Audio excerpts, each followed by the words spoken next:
Here it is, end of July, early August, and we're talking about food plot saves.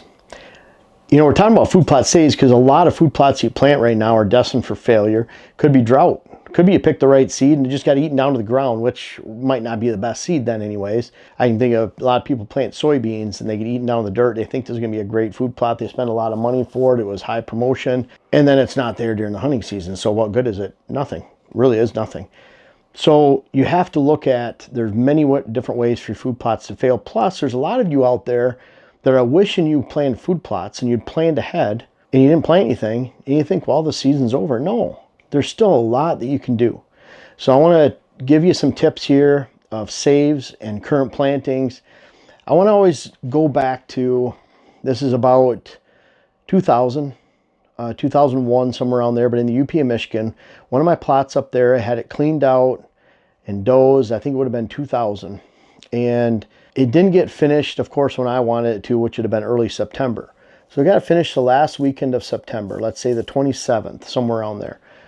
I spread 300 pounds of rye on it, so I wanted a thick stand. I knew I didn't have much of a growing season at that point in the middle of the UP. In fact, there'd probably been frost already at that time. I got lime on the soil. The soil was around 5, so I put out 2 tons per acre. I threw out my seed. I threw out some fertilizer and prayed. And on October 1st, we got about 5 inches of wet snow. It pushed a bunch of geese down, and they were actually eating the rye on that food plot. All for naught, right? Wrong. Because at that time of the year in the UP, you'll get high temperatures, low temperatures. First snows are common around early October. But within a week, it was 70 degrees and the melting snow germinated the rye, and I had a beautiful field to green going into mid-October. That's pushing it. That's really pushing it, because if I waited probably a week, that wouldn't have happened. Didn't get the rain, for example, and moisture in time to germinate it right away like it did that rye. The snow just laid on it, softened the seed, it warmed up, and boom, and rye is the most soil tolerant and temperature tolerant seed planting there is. So I picked the right seed for the conditions, and rye is one of those beautiful plot saves that you can do. So there's still time to plant and there's still time to save. Kill and add seed. It might be that you have a weed choked field that you thought was great. You might even practice some type of mowing or weed control on it, and you're left with this weed choked field, no crop, and you're looking at it like, man, what do I do? This is supposed to be clover and chicory. This is supposed to be beans. It's droughted out, eaten down to the dirt. It's a great time though, end of July, early August, depending on where you're at. If you're down south, more West Virginia, Tennessee, even into Louisiana, Georgia, you might wait till more like early September. But bottom line is, most of the north half of the country, you're looking at the first 2 weeks of August, and you're saying, what do I want to plant? Because if you can see soil, and you can get the seed that you're spreading on the soil, you're just a spraying and a broadcast away from having great food plots, even with all those weeds and garbage food plot right now. There's some great seed blends. We have our Fall Power Greens and our Big Boost Brassica. That can be spread right now, right in early August. And what you do is you just spray 2 quarts per acre of glyphosate, kill those weeds that are there, throw that seed on the soil, and enjoy the hunting season. We even have our Big Boost 365 and Fall Power 365. That has that clover base.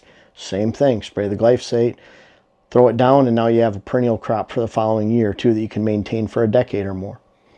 So there's lots of different ways. If you want to do this, if you're watching this end of August, do that around Labor Day. Throw rye down, which we'll talk about.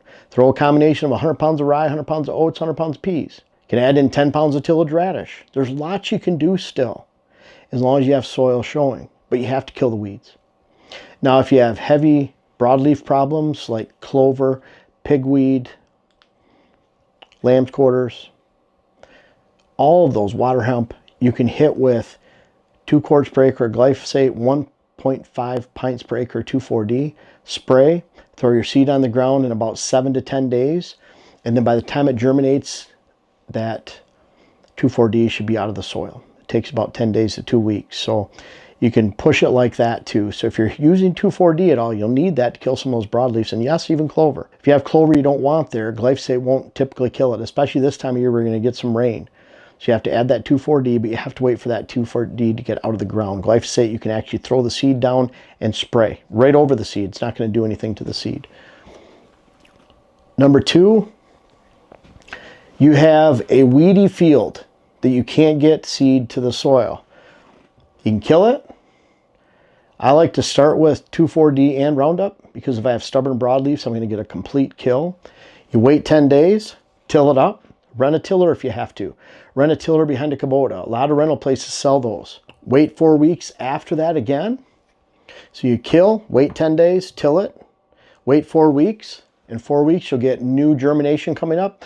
If that's middle of September, you still can plant those cereal grain mixes. Even add 5 pounds of tillage radish. It's the fastest growing brassica in the brassica family, and it helps build the soil. You can do that all the way to mid-September. You can layer rye. You can put 200 pounds of rye per acre if you're up north in mid-September. There's a lot of time to still do this. So there's a lot of things you can do, even if you have a complete weedy field, just old pasture land that you want to work up. There's still time yet this year. Do you have soil showing? So this is kind of going back to this failed food plot, but even a weedy field, if you look at those weeds and you can see the soil, if you can kick and the soil's right there, then you can throw your seed down on the ground, spray 2 quarts of glyphosate the same day after you throw seed on the ground. Again, it won't hurt the seed, and you can have a great food plot. Hey guys, just a second, we'll be right back, but First Light has an incredible launch. Their phase, core, and thermic outer gear. Lightweight, medium, heavy. I mix and match all of them. First Light's evolved over the last 5 years that I've used it, going from windproofing to all this great stuff. Even their lightweight stuff has fleece now. It's all super quiet, fits incredible, and I feel privileged to use it. Please check it out. July 30th. This is a giant launch, the biggest I've seen since I've been with First Light, so check it out. Go look at the site, and now we'll go back to the video. Just 2 quarts per acre of glyphosate. It can work for you. It works really easy. And you'll kill the majority. Usually if it's not a food plot where there's been active rotation of crops and good soil and there's more weeds, more problem pig weeds, stubborn water and hemp, problems that you have with these bad broadleaf, some are smart weeds, another really bad one, then 2 quarts per acre of glyphosate will do a really good job for you. Another 4th one, just simply you look at it, timing wise, you just want to add another week, well just till it up immediately, get it down to soil. You have to use a tiller. Can't use some of these one pass drag behind do-all discs and drop spreader. You have to work up the soil first. So work up the soil, wait 4 weeks, you have that green vegetation come up, kill it, and then spread your seed the same day. So 2 quarts per acre of glyphosate, throw your seed down. It's already on open exposed soil because you tilled it up a month earlier. You've just let weeds come in. There'll be plenty of soil exposed at that time. And then finally, overseed with rye and do it again. What I mean by that, let's say you don't even get your food plots worked up and crated, bulldozed until the end of September. Even in the UP of Michigan, even in northern Wisconsin, Minnesota, upstate New York, there's still time. Spread very heavy rye, and the closer you get to October in those northern areas, the closer you get to 300 pounds per acre. If you're doing this in early September in those areas, somewhere in central Wisconsin, central Indiana, you can still plant those 100 pounds per acre rye, oats, peas, and they add another 100 pounds around October 1st for another layer to give you a thick sod base. And finally, I could add this down here, number 6. If you just dozed, so you created your plots, or tilled, and you just worked up your plots, plant something aggressive. So look at it like, once you get into Labor Day in the upper Midwest, that's good grain planting time, meaning oats, rye, wheat, even tillage radish, you can throw that in there, some peas. So you look at it that, I want something aggressive that's going to grow right away and help compete with weeds. The answer for that is rye.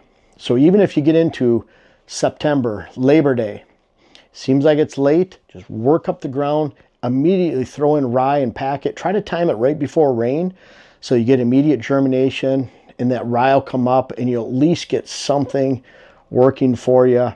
You can always add it with rye a month later, even if this is pushing early October and you live in southern Ohio. Work it all up. In that case, if I was in southern Ohio, Kentucky, West Virginia, Tennessee, let alone south of there, Then around August or October 1st, I get it tilled up, dozed up. I would plant 100 pounds of peas, 100 pounds of oats, 100 pounds of rye, and then maybe 10 pounds of tillage radish. And then I'd look at that more like 3 weeks later, mid-October, third week of October, add 150 pounds of rye right over the top of it, 200 pounds, 100 pounds, whatever it is.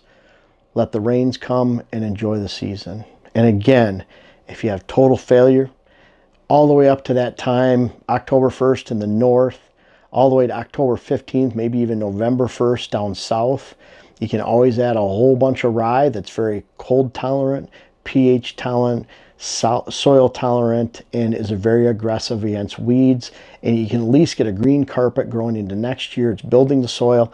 And remember with that rye, I never let it get to 5 feet the following year. I'm always taking it out when it's about 2 feet tall in the spring. You can either mow it or spray it. Get rid of it. If you have clover that you're overseeding as a base, you can still hit it with clethodim, a grass-specific herbicide to take everything out but the clover, the chicory, the birchfoot, trefoil, alfalfa. And you could still have a great food plot, and you're really planning for the future. Then you can actually have a buckwheat rotation next summer to improve your soil and really hit some nice crops going into the following year. But it's not too late, whether you're creating a new plot for the first time or saving it like you do every year. It's time, whether it's August or September, even up to early October, to still have a great food plot and create that right now. Hey everyone, thank you so much for watching the video. I appreciate you watching the videos. We have over 600 articles on whitetailhabitatsolutions.com. It's all free. And I also appreciate those of you that check out our books. I have 5 books starting from 2012. We have web classes on the site, whitetailhabitatsolutions.com. Check out Pure Wildlife Blends. I really appreciate you guys that have already purchased our seed. We've had thousands of people. We've shipped to 48 states. We have digital land management through whitetailstrategy.com. That's taking all these ideas and concepts I put in the YouTube videos and digitally transforming your land for you. And then finally, we have our clients and client visits. We'll visit over 300 clients as a group this year. We visit anywhere in the country. Boots on the ground is always the best, but we have a lot of ways to help you, from free to client visits and all in between. Check us out again, whitetailhabitatsolutions.com, Pure Wildlife Blends, and whitetailstrategy.com.